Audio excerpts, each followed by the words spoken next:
శ్రీనితో మాట్లాడే ప్రయత్నం చేద్దాం. అన్న గుడ్ మార్నింగ్ అన్న, నేను లైవ్లో నుంచి మాట్లాడుతున్నా. నిన్న మీ అరెస్టుకు సంబంధించి అసలు ఏం జరిగింది?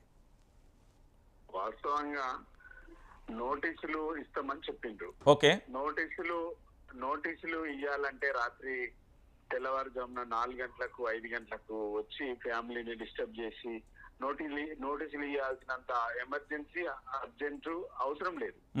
ఒకటి, అసలు ఎఫ్ఐఆర్ లో పేరు లేకుండా, అసలు ఎఫ్ఐఆర్ లో పేరు ఉన్నది, నా మీద కేసు అయిందంటే మనకు ఒక అవగాహన ఉంటది.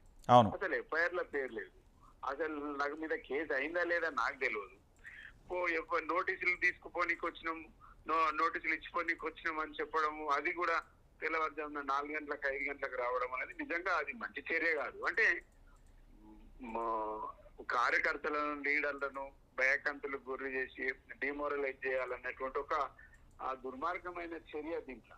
సో ఇది మంచి పద్ధతి కాదు. ఓకే, అంటే నేను ప్రధానంగా మీకు ఏ సెక్షన్ల కింద కేసులు పెట్టారు? అంటే దాదాపుగా 11 సెక్షన్లను పెట్టినట్టున్నారు. 11 సెక్షన్లకు కేసు పెట్టి బెయిల్ రాకుండా, ఎట్టి పరిస్థితుల్లో బెయిల్ రాకుండా చేయాలనేటువంటిది వాళ్ళ ప్రధానమైనటువంటి ఎజెండా. ఓకే, కాబట్టి అంటే ప్రజల కోసము, ప్రజల పక్షాన కొట్లాడతాం కాబట్టి ఇట్లాంటి కేసులకు భయపడే అవకాశం లేదు కదా. ఏదేమైనా మనం ప్రభుత్వం అక్రమార్కం కేసులు పెట్టి ఇబ్బంది పెట్టాలని చూస్తా ఉన్నది.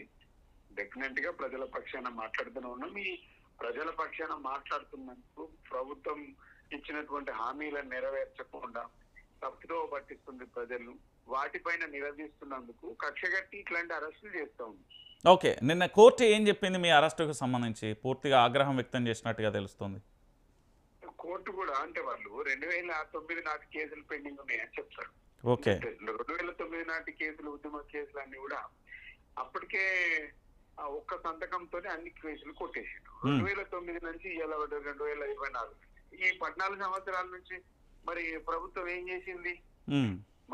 మా ప్రభుత్వంలో అన్ని కొట్టేసింది. వాళ్ళు వచ్చి ఏడాది మరి నిజంగా తీయాలి కదా.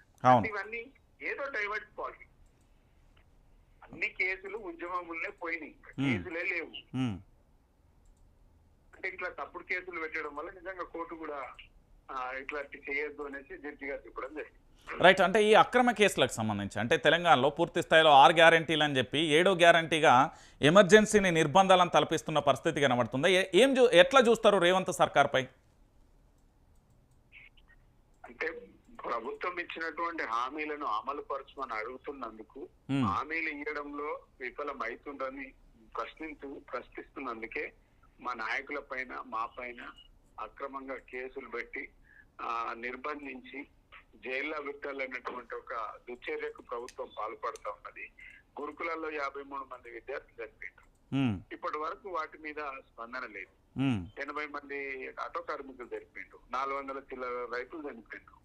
ఇవన్నిటి మీద ప్రశ్నిస్తున్నందుకు ప్రభుత్వానికి మింగుడు పడక ఇక టార్గెటెడ్ గా చేసి అరెస్టులు చేసి కొంచెం డిమోరలైజ్ చేసి పార్టీ క్యాడర్ను, పార్టీలో ఉన్నటువంటి ముఖ్యులను కొంత ఇట్లాంటి ఇబ్బందులు పెట్టడం వల్ల పార్టీ క్యాడర్ అంతా కూడా డిమోరల్ అవుతుంది. దానివల్ల లబ్ధి పొందాలనేటువంటి ఒక దుర్మార్గమైనటువంటి ఆలోచన కనబడుతుంది. ఓకే, థ్యాంక్ యూ అండి శ్రీని గారు.